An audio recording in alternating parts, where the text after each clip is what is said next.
जय सिया राम। राधे राधे।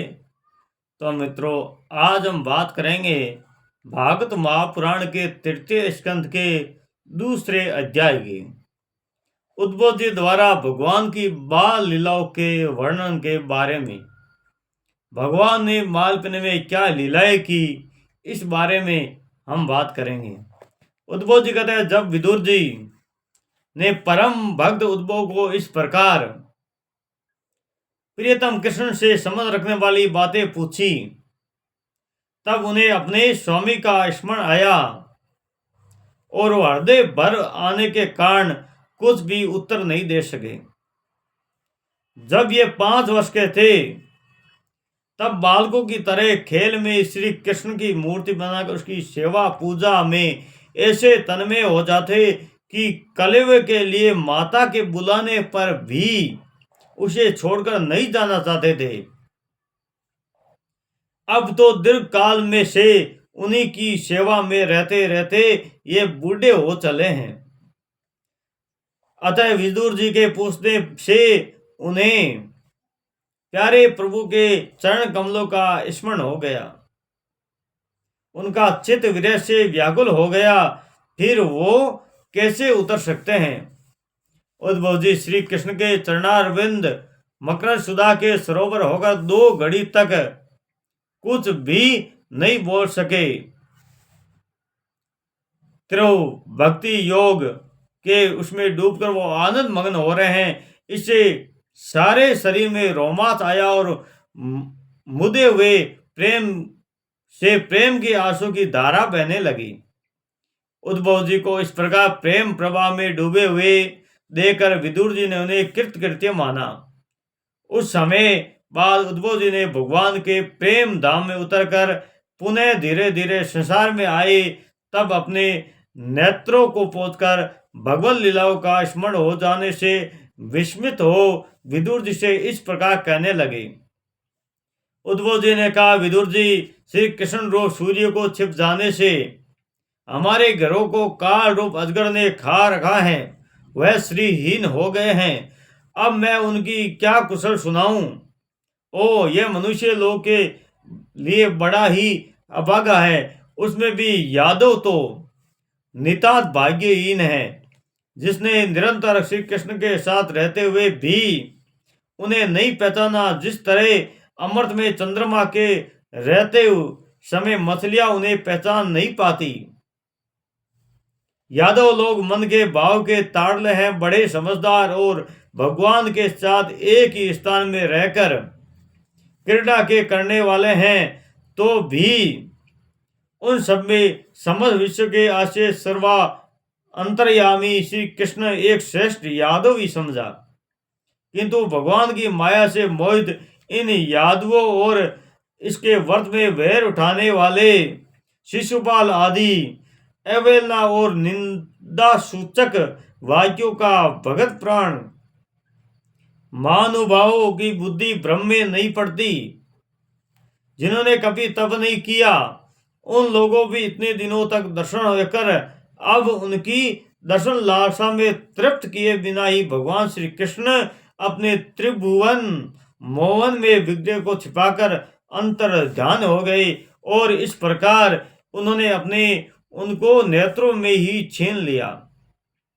भगवान ने अपनी योग माया का प्रभाव दिखाने के लिए मानव लीलाओं का योग्य जो सुंदर श्री विग्रह प्रकट किया था, वो इतना सुंदर था कि उसे देखकर सारा जगत मोहित हो ही जाता है। वह स्वयं भी विस्मित हो जाते हैं।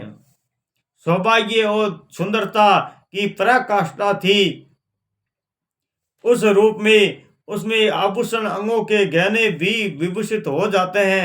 धर्मराज युधिष्ठिर के राजसूय यज्ञ में जब भगवान ने उस नयनाभिराम रूप पर लोगों की दृष्टि पड़ी थी, तब त्रिलोकी ने यही माना था कि मानव सृष्टि की रचना में विधाता की जितनी चतुराई है, सब इसी रूप में हो रही है।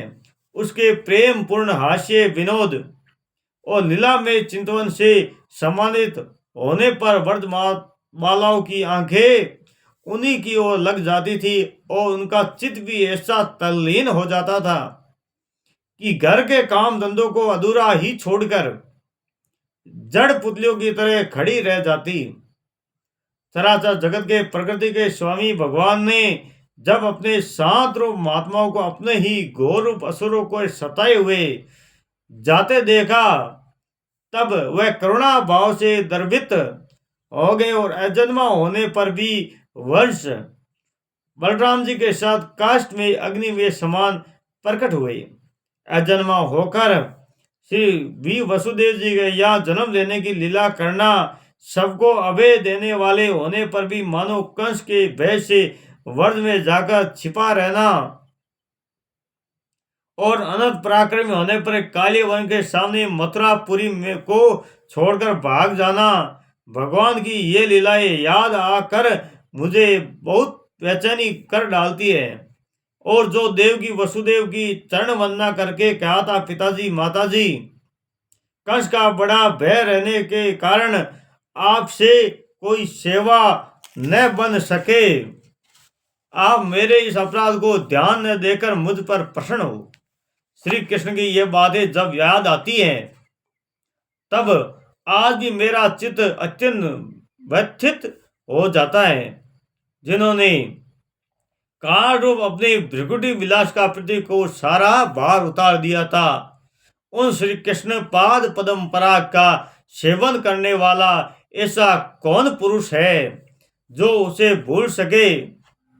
आप लोगों ने राशि यज्ञ में प्रत्यक्ष देखा है कि श्री कृष्ण से द्वेष करने वाले शिशुपाल की वह सिद्धि मिल गई जिसकी बड़े बड़े योगी भली भांति योग साधना करके सप्रिया करते रहते हैं।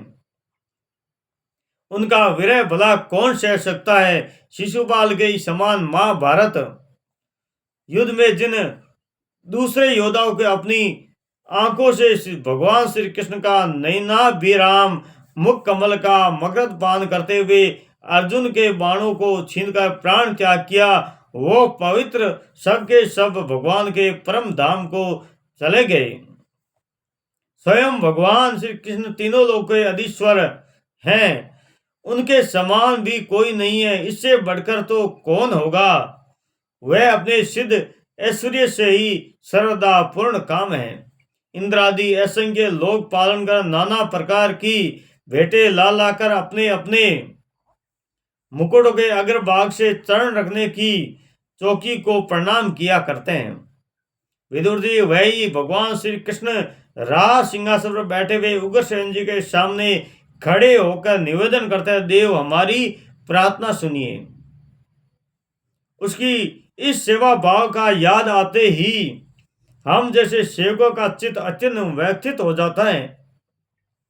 पापिनी पूतना ने अपने इष्टों पर हलाहल विष लगाकर श्री कृष्ण को मारने की नीयत से उन्हें दूध पिलाया था।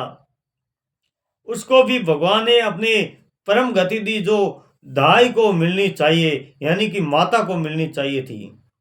उन भगवान श्री कृष्ण के अतिरिक्त और कौन दयालु होगा जिसकी शरण ग्रहण कर सके।